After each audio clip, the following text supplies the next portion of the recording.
semakin kita tidak perhitungan sama uang, itu justru uang yang datang sama kita itu makin menggila. Saya praktek itu sebulan berikutnya itu saya buktikan gila banget ya, bener. Semakin kita nggak perhitungan sama uang gitu, Semakin kita nggak takut sama uang, kita nggak punya rasa takut. berarti kita harus netral. Kuncinya tuh gimana Mas Oki? Jangan takut sama uang. Jangan takut sama uang. Jangan takut. Jangan ya.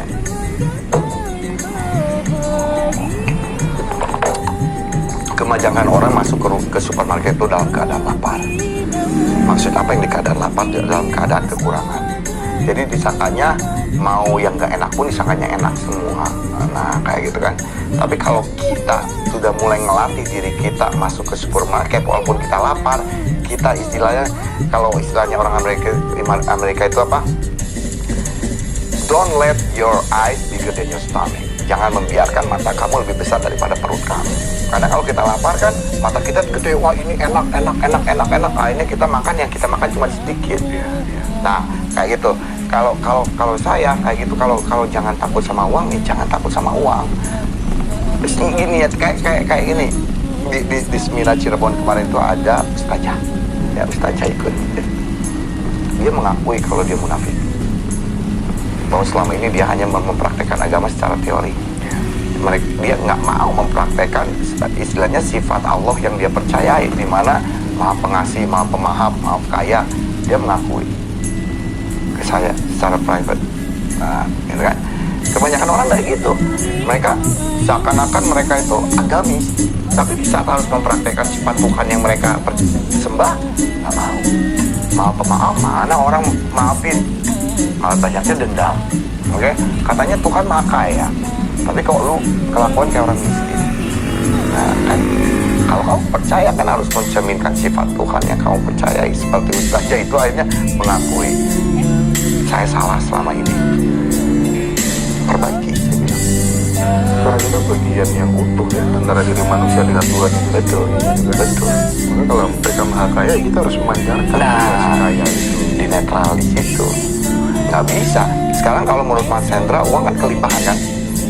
Kalau Mas Hendra dari vibrasi kekurangan, apakah sejajar dengan kelimpahan kan?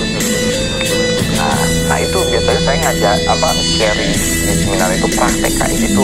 Jadi teorinya tuh kadang sedikit, saya kebanyakannya praktek apa yang saya lakukan. So kamu bisa ngelakukan nggak kayak gitu? Tapi yang nggak mudah mungkin soal nyali deh Mas Oke ya. Nyali gimana? Nyali, jadi misalnya kita kan berkelimpahan gitu ya. Waduh, sekamar kok harga segini, nanti kalau mahal gimana, nanti uang habis kan butuh nyali. Sedekah kan butuh nyali. Betul. Iya kan? Betul. Apa tuh namanya, ngerumat janda segitu banyaknya anak-anak yatim piatu di yayasan, di panti asuhan, itu kan nyali. Iya bang, nggak kira-kira? Mungkin Nathan nyali ini mungkin ya butuh jam terbang. Gimana mensiasati? Nah, nyali berarti kita punya rasa takut kan? Iya. Nah, kalau rasa takut satu-satunya harus apa? Dilawan. Paksa dong, berarti. Dipaksa. Rasa takut nggak akan pernah hilang. Gini aja ini ada nih satu yang ikut saya, dia itu beli mobil di Jakarta. Dia harus bawa mobil itu ke Padang. Katanya kalau lewat Padang itu ada jalan-jalan tertentu yang nggak boleh dilewati setelah jam malam. Dia rasanya ketakutan, tapi dia lawat. Akhirnya dia sampai ke Padang aman tuh, nggak ada apa-apa. Kata dia sekarang saya nggak punya rasa takut lagi lewat jalan hutan, jalan apa. Satu-satunya rasa takut itu dilawan. Kita takut kekurangan uang, harus dilawan. Jangan jadi orang munafik. Saya paling kesel sama orang munafik gitu. Katanya percaya Tuhan maha berlimpah, tapi lu kelakuan kayak orang miskin. Nah kan kayak gitu. Buktinya sampai sekarang kamu belum mati, masih bisa makan, masih bisa hidup, masih bisa bernapas. Berarti kan kamu masih berlimpah. Nah, cuma manusia itu terlalu membandingkan diri mereka sama orang lain. Misalnya saya sama Mas Hendra, Mas Hendra, hasilnya gede dari YouTube. Kalau saya kan nggak pernah punya hasil gede dari YouTube kayak gitu. Nah akhirnya saya ada perasaan sirik, yang akhirnya saya merasa hidup saya kurang cukup. Nah, padahal faktanya, maaf Mas Hendra, nggak ada apa-apanya sama penghasilan saya kayak gitu. Tapi karena saya terlalu menghitung yang tidak saya punya, Yang saya punya saya lupain. Kayak gitu, makanya rasa takut untuk ngeluarin uang jadi kayak gitu sama prinsipnya. Dalam ilmu pengembangan diri Mas Ogo yang saya tahu gitu kan ya, kadang kan ditanamkan atau di trigger sebuah teknik-teknik yang mungkin teknik itu sudah dibuktikan oleh tutornya, oleh pembicaranya begitu. Tapi dalam kehidupan yang nyata gitu ya, ternyata teknik-teknik itu kadang tidak relate, tidak sesuai dengan kenyataan. Iya, karena mungkin setiap orang memiliki pola rezeki yang datang berbeda-beda atau bagaimana. Nah, bagaimana tantangan sebagai seorang trainer itu kemudian bisa membuat sebuah teknik yang pas sesuai dengan kepribadian mereka begitu. Karena tidak bisa satu teknik digeneralisir. Itu kesimpulan saya sementara begitu. Jadi memang nggak ada teknik yang paling benar, yang ada tuh teknik yang paling pas. Atau gimana? Kalau perspektif Kalau saya kayak gini, oke, rezeki nggak sama ya. Contoh misalnya saya bisa ngasih 1 juta ke 5 orang. Misalnya Mas Hendra cuma punya 10.000, kasih 2.000 ke 1.000 ke 10 orang, sama kok prinsipnya.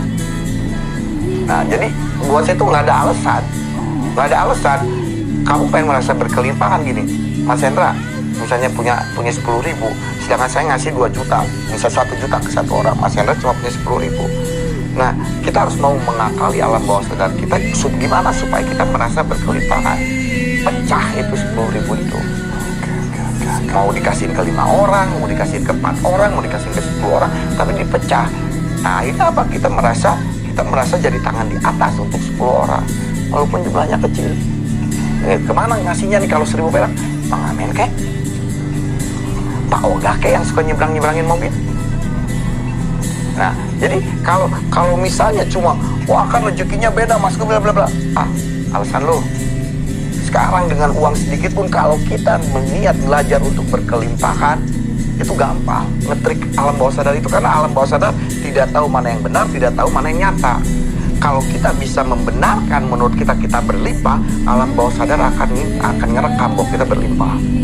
Kalau menurut alam bawah sadar gua kaya dan kamu mempraktekkan seperti orang kaya, gak usah banyak, gak usah 10 juta, gak usah 100 juta, 10.000 perak kamu pecah jadi 1.000-an, kamu kasih ke 10 orang atau kamu kasih ke 5 orang, yang penting apa? Kamu merasa berkelimpahan.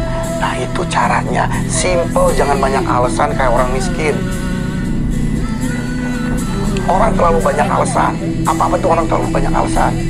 Oh gini begitu bullshit buat saya tuh, lu aja kagak mau.